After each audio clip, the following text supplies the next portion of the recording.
여러분 반갑습니다. 오늘 두 번째 여러분을 찾아뵙게 되네요. 방송에 앞서서 제가 알고 있는 사실을 여러분들에게 공유하고자 먼저 말씀드리겠습니다. 여러분, 제 눈은 어렸을 때 쌍꺼풀이 아니거든요. 근데 지금은 쌍꺼풀이 돼 있어요. 자연스럽죠? 네, 이 쌍꺼풀 수술하지 않고 쌍꺼풀을 만드는 방법을 최초로 제가 국민 여러분께 알려드리겠습니다. 아직 쌍꺼풀 수술을 안 하신 분은 이 방법대로 하면은 거의 100% 수술하지 않고 쌍꺼풀을 가지실 것입니다. 하지만 약간의 부작용이 따르는데 눈을 자주 비비게 되면 난시가 올 가능성이 있어요. 그래서 눈을 비비지 않기를 간곡히 부탁드립니다. 그리고 제가 이걸 방송함으로 해서 저는 득표의 손해를 볼 수도 있습니다. 왜? 성형외과 의사들이 자기들의 수익이 줄어들기 때문입니다. 이것을 보시고 좋다고 느끼신 분은 적극적으로 호응해 주시면 감사하겠습니다. 그러면 지금부터 알려드리겠습니다.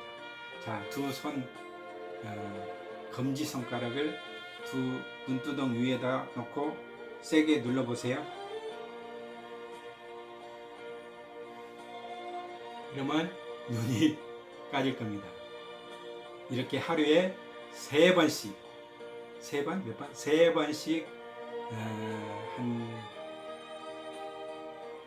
길게는 6개월, 그렇다면 이렇게 세 번씩 연습을 하시면 분명히 쌍꺼풀이 될 것입니다. 이유는 간단합니다.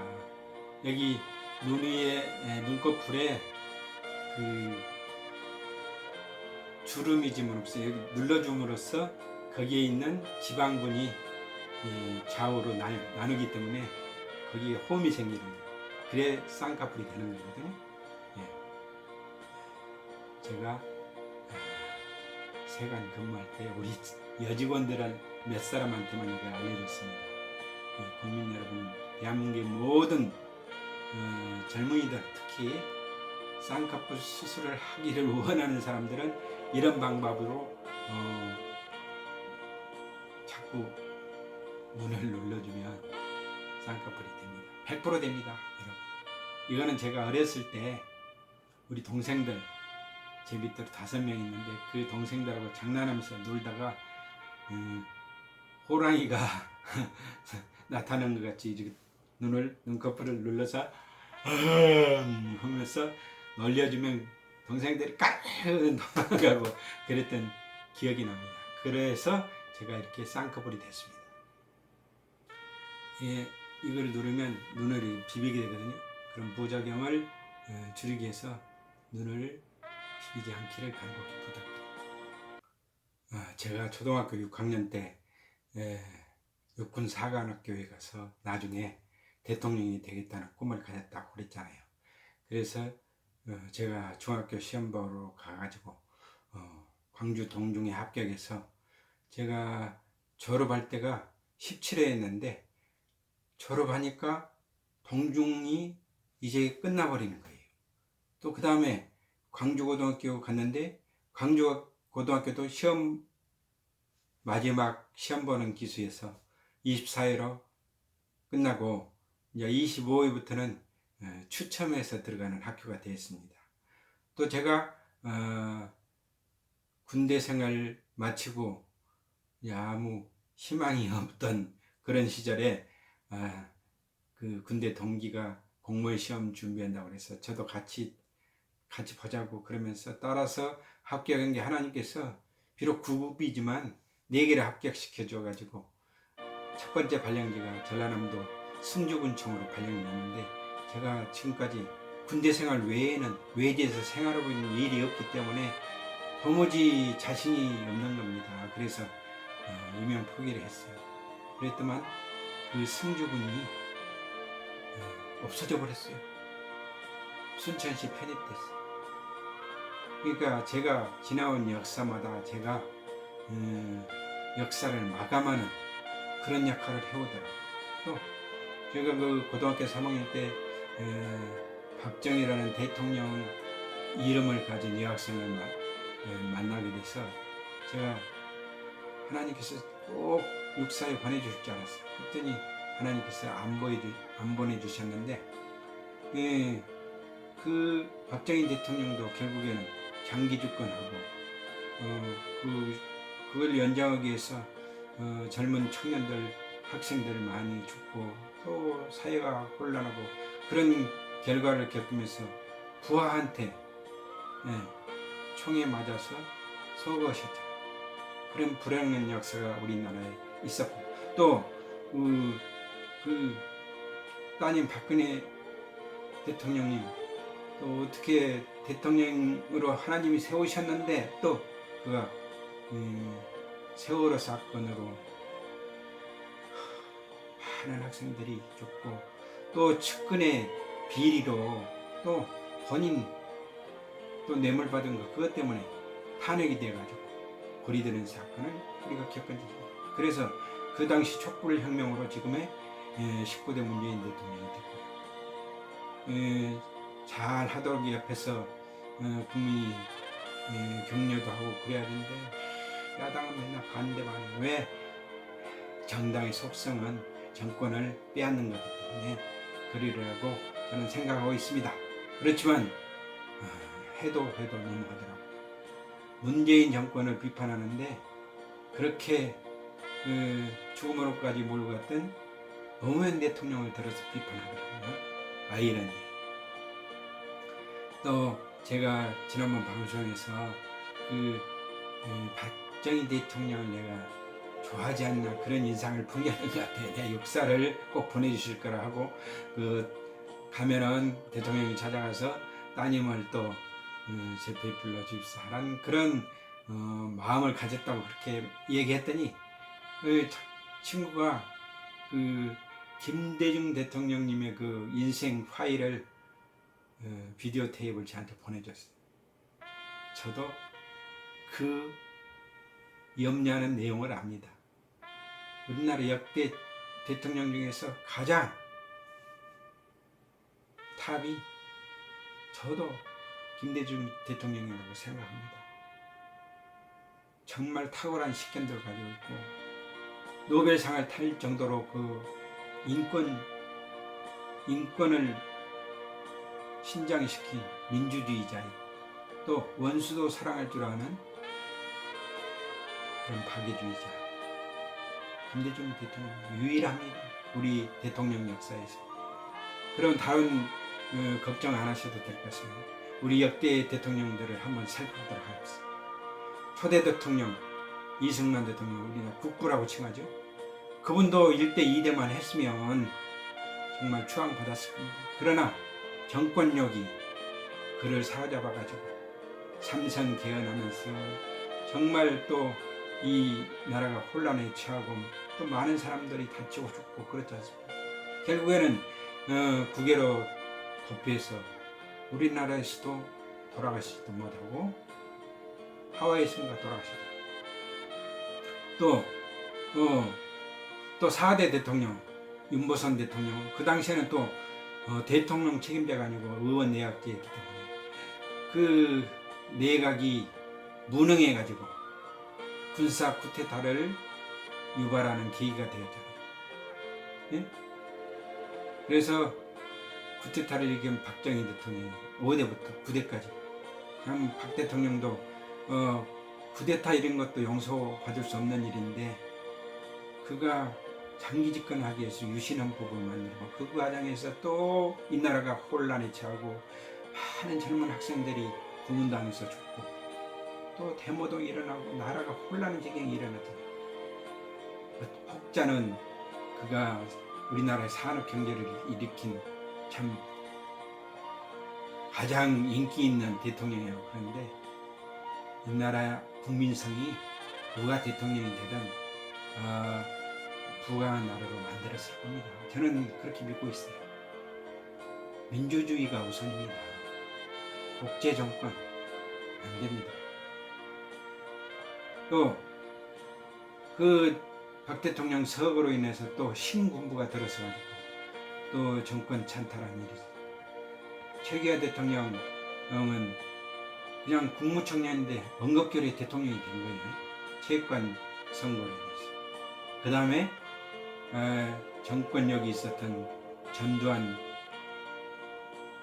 그 사람이 11대 12대 대통령을 하고 그 다음에 그 또 후기자로 노태우 대통령이 되고 그 사람들은 평할 가치도 없습니다. 저는 지금도 제 주관은 그렇습니다. 전두환 같은 사람은 반드시 사형을 시켜야 된다. 그가 지금도 법원 판결에 의해서 추징금이 있는데 그 추징금 납부하지 않습니다. 재산 은닉해놓고 지금도 안 갚아. 그리고 그 당시에 보안사령관이고 총책임자로서 군인들이 민간인에게 학살을 했는데 그에 대한 책임이 없다고 발뺌한 참말로 무책임한 사람입니다. 그런 사람이 어떻게 대통령이 됐을까? 대통령이 되려면 저는 그래서 한때 제가 육군 사관학교를 가고 싶어 했는데 육사를 아예 없애버릴까도 생각했습니다. 또 우리 김영삼 대통령 존경.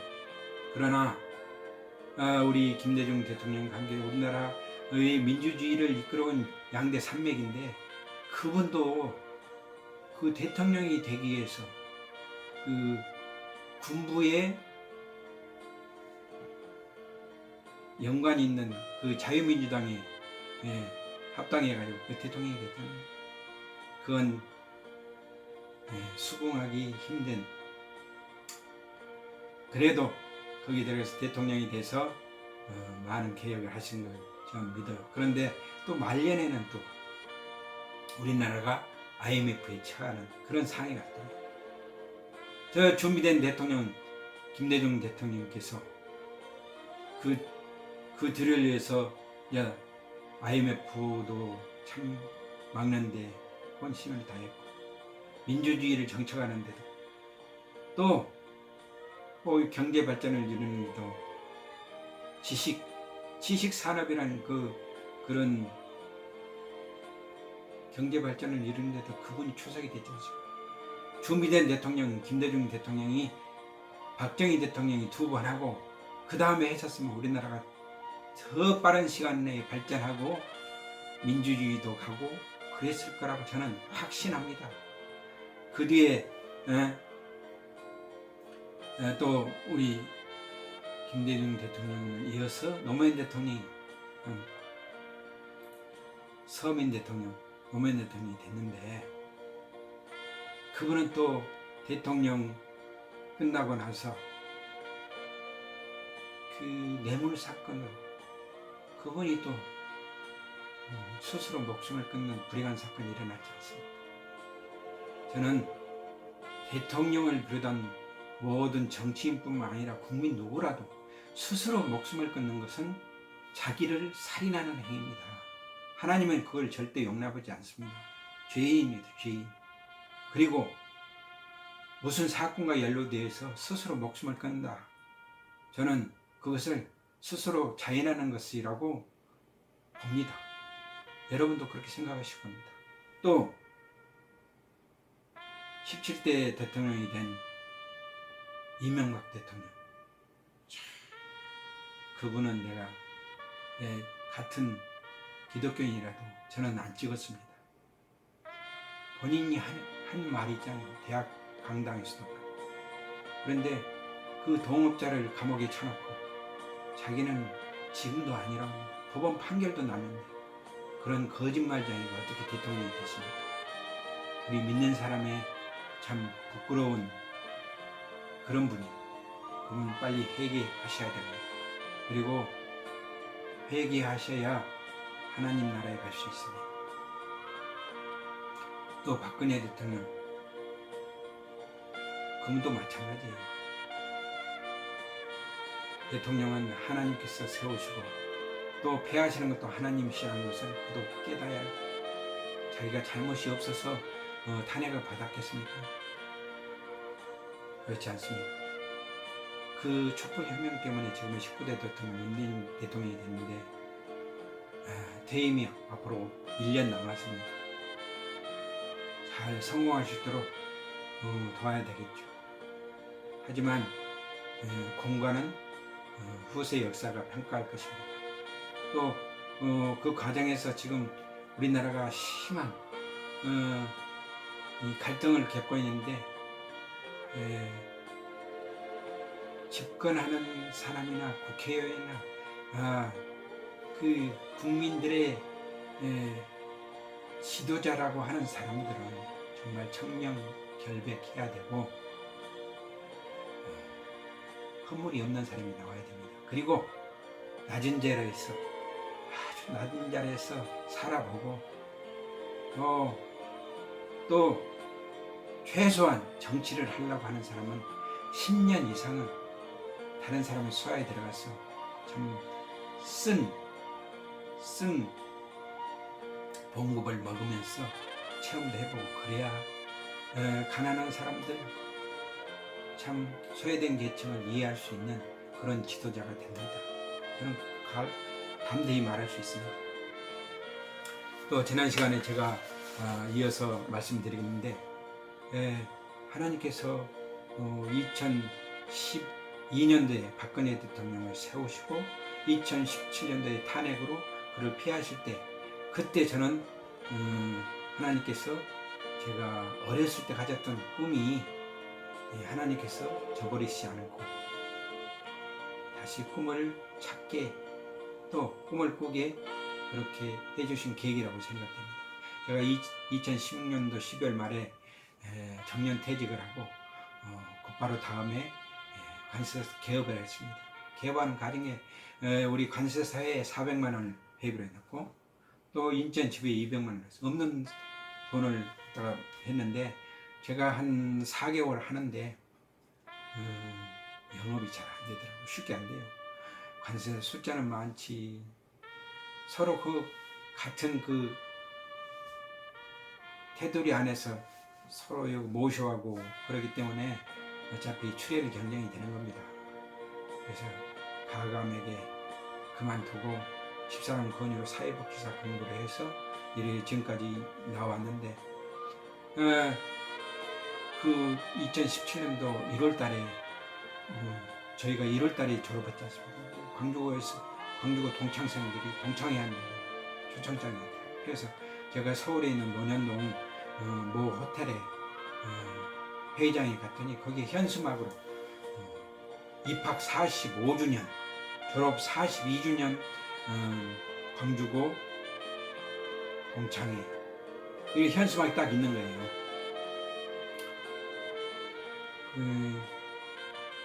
졸업 현수막 같으면 졸업 42주년 기념식 그렇게 했으면 될 건데 왜 입학이라고 했겠습니까? 그 숫자를 보는 순간 제가 가슴이 푹 익혔습니다. 이 숫자를 보여주시기 위해서 하나님이 나를 보내주셨다. 나는 우리 시조할아버지가 광산김 씨잖아요. 근데 광산김 씨 시절부터 여기까지가 족보를 보니까 41대인 거예요. 믿음의 조상 우리 아브라함부터 예수님까지는 예수님의 이 땅에 우리의 죄를 구속하시고 또 우리를 영생의 길로 인도하시고 하나님의 아들로서 하나님이신 그분이 믿음의 조상 아브라함부터 42대까지 예수님은 빛으로 오셨고 또 생명으로 오신 분이다. 왜 나는 41대일까? 그런 의문을 했어요. 그래서 41대니까 나를 육군사관학교에 안 보내줬나. 육군사관학교에 가면 저는 대통령이 되는 것으로 그렇게 알았거든요. 그런데 41대밖에 아니어서 그렇게 의문을 가졌었는데 그 박 대통령이 고리된 그때 제가 깨달은 거예요. 그 당시에 미국 대통령이 45대 대통령인 거예요. 그때 깨달았어요. 우리 시조 할아버지 아버지가 신라 45대 신무왕이라는 사실을 알았어요. 그거로부터 저까지는 42대거든요. 그래서 45라는 숫자는 대통령이나 왕을 나타내고요. 42라는 숫자는 제가 왕으로부터 42대잖아요. 42라는 숫자를 또 이게 계속해서 보여주시는 거예요. 또 1월인가 2월 달인가 하여간 또 관세사회에서 회장 임기가 다 돼가지고 회장을 뽑는다고 또 초청장이 왔어요. 그래서 또 거기도 또 강남이야. 거기 논현동 가니까 그 건설회관에 그 선거사업 그 회의장이 준비가 됐더라고. 거기 갔는데 현수가 제 41대 관세사 회장 선거 41이라는 숫자를 보고 또 가슴이 이 숫자를 보기 위해서 하나님이 여기에 보내셨는 겁니다. 이제 설마 또 했죠. 설마. 제가 2017년도에 여기 부평구 십정동 동암역 남광장 쪽에 있는 동암장로교회에 다녔어요. 거기서 중등부 부장을 하면서 교사를 했는데 우리 교회에 이제 신입 목사님이 오신 거예요. 그분이 우리 중고등부 연합으로 해서 해외에 학생 선교회를 가라는 그런 그 목회 사역이 있어가지고 저도 이제 거기를 가야 되는데 저는 돈이 없어서 안 간다고 했어요. 그 이야기를 이제 집에 와서 했더니 우리 애들이 아들하고 딸이 자기들이 여비를 마련해 드릴 테니까 가라고 그러는 거예요. 그리고 우리 안 사람도 아니 부장이 가야지 부장이 안 가면 누가 가냐고 빨리 가서 신청하라고 그러더라고. 그래서 얼른 또 신청을 했죠. 그래서 가게 됐어요. 어디로 가게 됐냐면 라오스. 우리가 교역자와 중고등부 교역자와 우리 선생님 몇 분하고 학생들하고 같이 라오스 공항에 딱 도착했어요. 우리를 가이드해 주실 그분이 선교사님이셨어요. 그분이 우리한테 하시는 말씀이 이러시는 거예요. 여러분들은 제게 찾아오신 41번째 손님입니다. 딱 그러시잖아요. 그 말 듣는 그냥 가슴이 하나님이 이 숫자를 들으라고 보내셨네요. 사실 죄송한데요. 제가 공무원 생활 34년, 세관 생활만 31년을 했는데 제가 외국 여행 한번 못 가봤습니다. 외국에서 들어온 여행자들 먼지는 엄청 많이 마셨어요. 그리고 제가 또 제주도도 그때까지 한 번도 못 가고 2020년도 그때 우리 가족이 처음으로 제주도 같이 가는 것 같습니다. 그 전에 갈 기회가 있었는데 하나님이 또 막으셨어요. 다 예매까지 하고 호텔도 잡아놨고 그런 비행기표도 예약했는데 이 태풍이 불어와서 못 가게 됐어요. 그래서 작년에 갔었어요. 하나님의 역사는 오묘하십니다. 하나님께서 저에게 계속적으로 숫자적으로 또 보여주시는 거예요. 또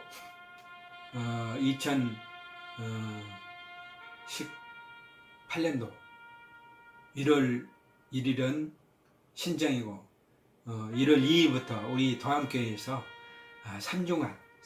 3주간 새벽 성경 통독 기도회를 하겠다고 일정이 잡혔어요. 그리고 이어서 4일간 외부 목사님들 초청해서 부흥회를 하시기로, 또 그거 끝나면 3일간 우리 담임 목사님이 또 부흥회를 하시기로, 그렇게 일정이 2일부터 그냥 22일인가 3일까지 막 일정이 잡혔는데 제가 집사람의 권유로 2017년도 4월 달부터 인터넷으로 사회복사 2급 공부를 하기 시작해가지고 11월 달까지 마쳤거든요. 그래서 부랴부랴 빨리 그냥 학점은행에 등록해서 학점 맞춰서 사회복지사 협회에다가 그걸 올려야만 2급 자격증이 나오거든요. 그 2급 자격증을 따면서 생각하니까 1급도 한번 볼까 그런 생각이 들었어요. 그래서 1급도 한번 볼까 우리 아내에게 이야기했더니 한번 보라고 그래가지고 빨리 등록해서 그게 자격증이 나와야 또 1급을 등록하잖아요. 그래가 하여간 최대한 빨리 해서 등록해서 자격증이 나왔어요. 2급이.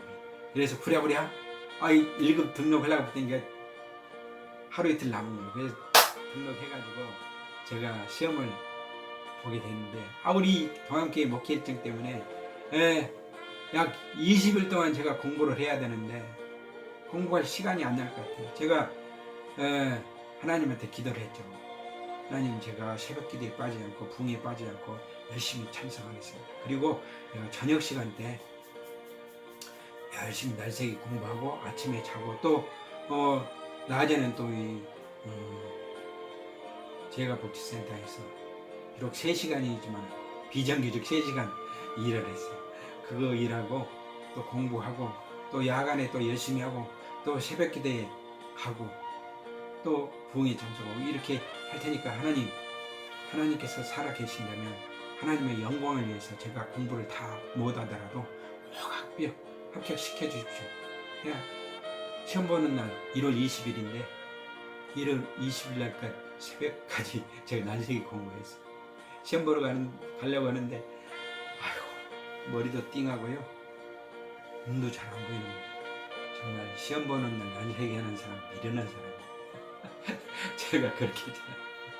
그래서 시험장에 가서도 하나님께 기도를 했어요. 제발 합격시켜.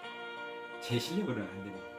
제가 그때까지 기출문제집 한 권하고 또 예상문제집 한 권짜리 그거를 집사람한테 사달라고 그래서 인터넷으로 사가지고 제가 답안지만 한번 훑어보고 기출문제 예상문제는 아예 보지도 못하고 기출문제 이제 문제를 답안지 한번 훑어보고 문제를 풀어본 게 8과목 중에서 5과목만 그래도 대충 봤어요. 3과목은 전혀 못 봤어요. 시험장에 가면서 대충 보려고 보는데 정말 눈도 안 보이고 머리도 띵하고 참 난감했습니다. 그런데 시험장에 가니까 하나님께서 또 시험 보는 학원에서 나와가지고 핫팩을 하나씩 나눠요. 그거 문제를 가지고 눈에다 대면서 시험을 봤거든요. 저는 과락 나온 줄 알았어요. 그래서 시험 끝나고 집에 와서 맞춰봐야 되는데 떨어졌겠지 하고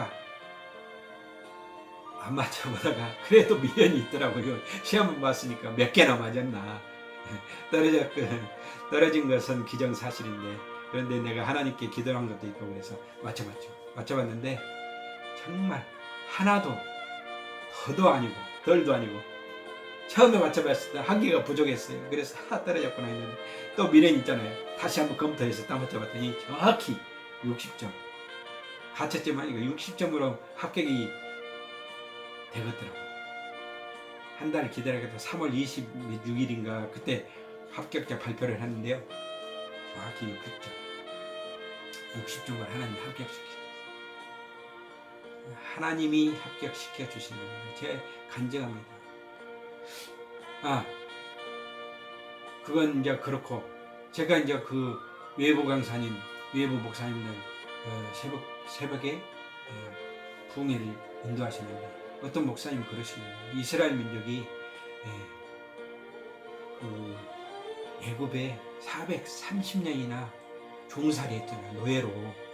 거기서 이스라엘 백성의 고통과 부르짖음을 듣고 하나님께서 출애굽을 해방을 시키시고 출애굽시키는 모세 지도자를 세웠어요. 그래서 모세를 이끌고 이스라엘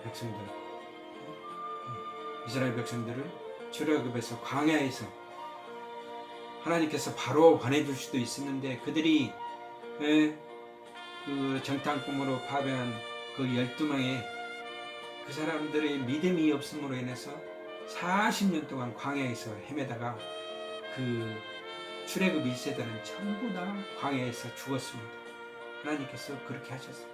그리고 유일하게 믿음의 눈을 가진 사람 여호수아와 갈렙 이 두 사람만 살아서 가나안 복지에 들어갔습니다.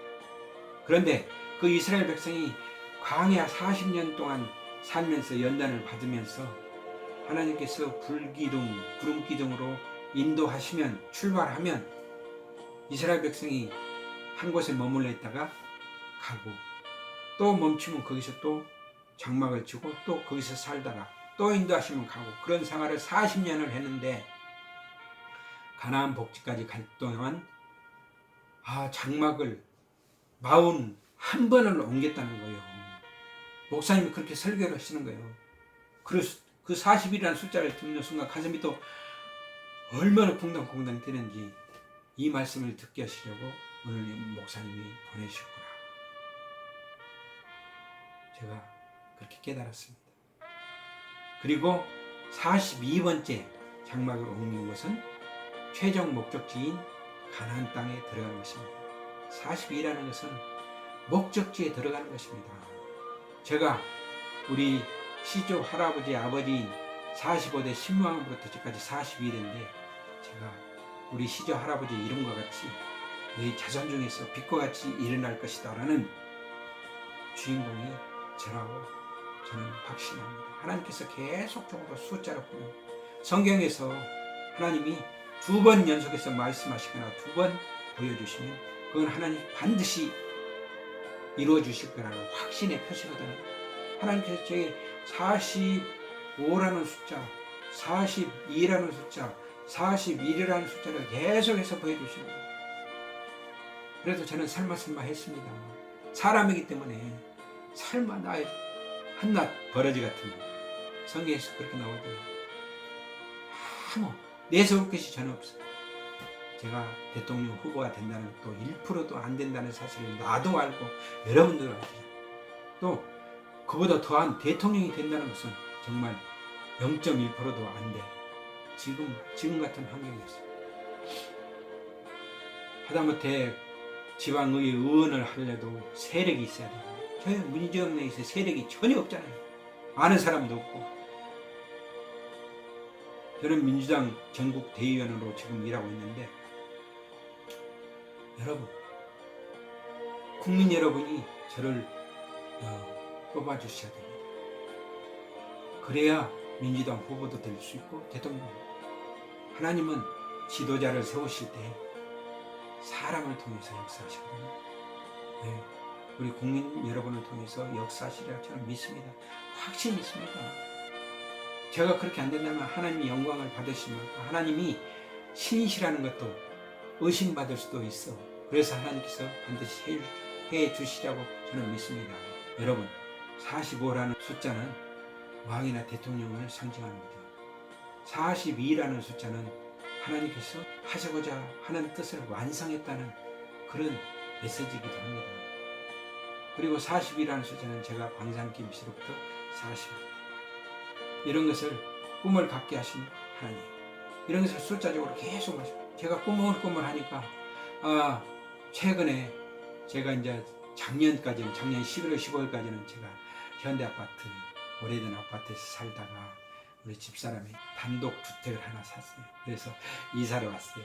여기서 제가 한 달 정도 살다가 교회 가려고 하는데 비가 왔어요. 그래서 부랴부랴 우산을 찾았고 우산을 잡고 뚝 폈는데, 아니 거기에 45라는 숫자가 딱 찍혀 있는 거예요. 네, 관세청에서 그때 나눠준 우산이었는데 제가 그 숫자를 기억을 못했잖아요. 45대 관세청 개천기는 그런 숫자가 또 딱 찍혀져. 하나님이 숫자적으로 계속으로 저에게 역사하시는 겁니다. 저는 반드시 이루어질 거라고 믿습니다. 그리고 제가 여러분들한테 이 얘기 드렸지만은, 제가 대통령이 되려고 유튜브 방송을 시작하면서 제목을 코인 20 프로젝트 대통령의 생각이라고 했잖아요. 코리아 2020대는 프로젝트 대통령의 생각이라는 제목으로 여러분들한테 처음에 찾아뵙겠습니다. 계속해서 그렇게 찾아뵙도록 하겠습니다. 저는 어렸을 때부터 꿈을 꾸는 사람입니다. 하나님께 대한 소망이 있어. 하나님이 이 나라를 통치하시고 이 나라를 정말 부강한 나라로 만드시고 이 나라 백성을 다 구원하실 그런 계획을 갖고 계시다는 것을 저는 믿습니다.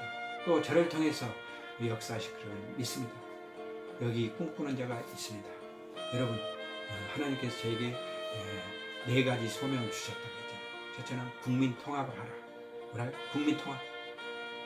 지금 우리나라는 보수와 진보로 극한 대립을 하고 있고, 동서가 분열을 돼, 남북이 갈라져 있고, 또 비정규직 문제, 빈부격차 문제, 또 최근에는 또 아파트 문제. 제가 이 문제를 말끔히 해결하도록 하겠습니다. 저는 능히 할 수 있습니다. 제가 65년 동안 준비했습니다. 하나님께서 모세를 지도자로 세우실 때가 80세였습니다. 저는 65세입니다. 정치인을 하고자 하는 사람이면 최소한 남의 수하에 들어가서 쓴 공급을 받아보고, 정말 남의 밑에서 정말 어려운 생활도 해보고, 또 가난을 엮여서 살아보기도 하고, 좀 너무 어려운 환경에서 채보기도 하는 그런 사람이 지도자가 돼야 된다고 합니다. 부자들은 가난한 사람들 이해하지 못합니다. 비정규직 모릅니다. 저에게 국민 통합이라는 소명을 주셨습니다. 그리고 남북 통일이라는 소명을 또 사명을 주셨습니다. 성경에도 이스라엘 백성이 하나님한테 범죄함으로써 북이스라엘과 남유다가 망해가지고 바벨론의 포로로 끌려갔어요. 그리고 하나님께서 70년 만에 다시 고향으로 돌려보내주셨는데, 우리나라가 일제로부터 해방된 뒤에 작년까지가 75년이 된 해입니다. 또 6.25 전쟁이 발발한 때로부터 70년이 지났습니다. 이제 우리나라도 통일을 시켜주시다는 그런 메시지를 저에게 주시는 거예요. 여러분들 혹시 깨닫는 자가 있는지 모르겠습니다. 그리고 또한 이 나라 코로나19 사태 때 우리 종교 지도자들이 정말 어려운 여건 속에서 대통령을 위한 기도는 안 하고 대통령을 박해하고 무너뜨리려고 하고 공산주의자라 하고 그렇게 비판하는 것을 여러분들 많이 봤죠? 성경에서 지도자는 누가 세우시냐고? 하나님이 세우십니다. 출애굽기 20장에 보면 거기서부터 해서 지도자에 대해서 어떻게 해라, 그들을 위해서 기도해라, 비판하지 말라, 이런 내용이 수도 없이 신약 성경에도 3번이나 나왔던데 내가 보니까. 그런데 우리나라 종교 하나님의 대언자라고 하는, 하나님의 종이라고 하는 사람들이 하나님 스스로 하나님같이 되어서 정말 대통령을 욕하고 핍박하고 반대하고 데모하고 난리 있지 않습니까? 이 코로나 정국을 하나님이 허락하신 겁니다, 여러분. 마귀의 장난일지 모르나 그것을 허락하신 분은 하나님이십니다. 깨달아야 됩니다, 여러분. 회개하십시오. 그리고 새 사람이 되어야 됩니다. 거짓 선지자들 돈을 탐합니다. 그리고 좀 잘 나가면 그는 하나님이 됩니다. 하나님 무시합니다. 성적 편력이 있습니다. 거짓 선지자들 여러분들 쳐 죽이십시오. 또 이 나라가 이만큼 부강한 건 하나님이 우리를 인도해 주셨기 때문에 저는 믿습니다. 앞으로 더 잘 해주시라 믿습니다. 그래서 국제사회에서 역할을 잘하는 그런 사명을 저에게 주셨습니다. 적극적으로 저개발국가, 후진국들, 후개발도상국들을 적극적으로 우리가 지원해야 됩니다. 그리고 앞으로 세계 속에서 정말 축복받은 민족으로서 역할을 감당해야 됩니다.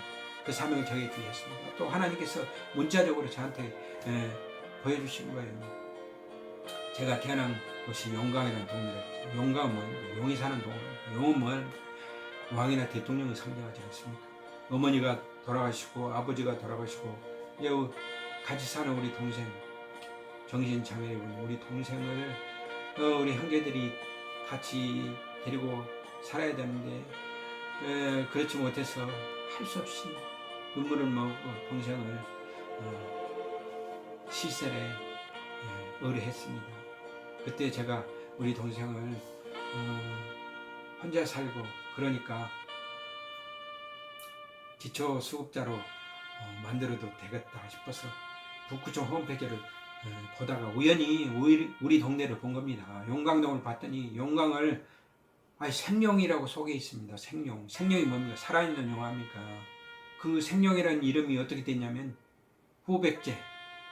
후백제의 왕 견훤이 있지 않습니까? 견훤왕이 그 생룡에서 태어났다는 설이 있어서 생룡이라는 마을이 됐답니다. 거기에 생룡의 산산도 있고요. 우리 동네를 생룡이라고 합니다. 저는 부랴부랴 또 북구청 홈페이지에다 빨리 이게 틀렸으니까 고쳐달라는 건의사항을 올렸습니다. 오래 보니까 그게 고쳐졌더라고요. 그것은 내가 그것을 보도록 그렇게 하나님이 하신 겁니다. 인간이 실수한 게 아닙니다. 여러분 믿음의 눈으로 보십시오. 제가 인천에서 35년, 36년째 살아가고 있습니다. 제 딸은 인천에서 낳았습니다. 제 아들은 안양에서 낳았고요. 제가 군대 생활 4개월을 포함해서 광주에서 27년, 또 서울에서 1년, 안양에서 2년 살았는데 인천에서 36년째 살고 있습니다. 제2의 고향입니다, 여러분. 그리고 제가 대통령이 되게 여러분들 적극적으로 지원해 주셨는데 저게 민주당원이라고 했지 않습니까? 여러분도 저를 후원해 주시려면 선거권이 있어야 되거든요. 민주당에 가입하셔서 당원권을 행사하시려면 회비, 월회비 1,000원씩 납부해 주시고 진성 당원이 되시면 나중에 대통령 후보 추천할 때 여러분들 투표권을 행사하시고 많이 가입해 주세요. 저는 세력이 없어요. 여러분들이 도움 주시지 않으면 대통령 후보 못 됩니다. 하나님께서 여러분들을 통해서 저를 대통령 후보로 도와주시고 또 민주당 후보로 나가서 당당하게 민주주의를 수호하는 대통령이 될 것입니다. 우리나라를 부강한 나라로, 남북을 통일한 나라로, 세계 속에서 정말 위대한 대한민국으로서 역할을 감당하는 그런 나라로 제가 만들어갈 겁니다. 저 혼자만 아니고 여러분과 동역해서 같이 만들어갈 겁니다.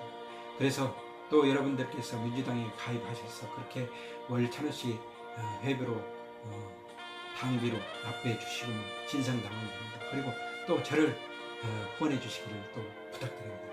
제 10,000원, 10,000원씩만 후원해 주십시오. 제가 대통령 후보로 등록하는데 5천만 원이 있어야 됩니다. 또 선거를 치는데 약간의 돈이 있어야 되겠죠. 후보가 된다면 민주당에서도 적극 지원할 겁니다.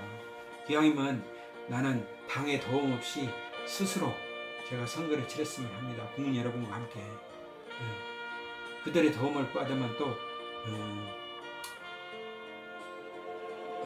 여러 가지 또 곤란도 있을 것입니다. 그렇지만 당과 하지 않고는 대통령이 돼도 못하고 후보도 돼도 못하고 그럽니다. 여러분 저에게 10,000원씩 10,000원 이상은 제가 뇌물로 생각하겠습니다. 10,000원씩만 해주십시오.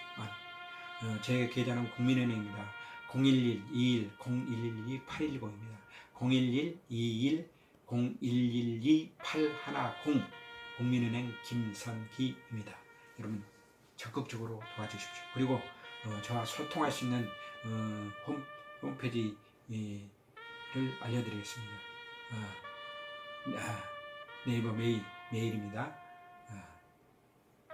20 코인 20입니다. 20대 KOIN 네이버.com 또 인천 가자동입니다. INCHGJD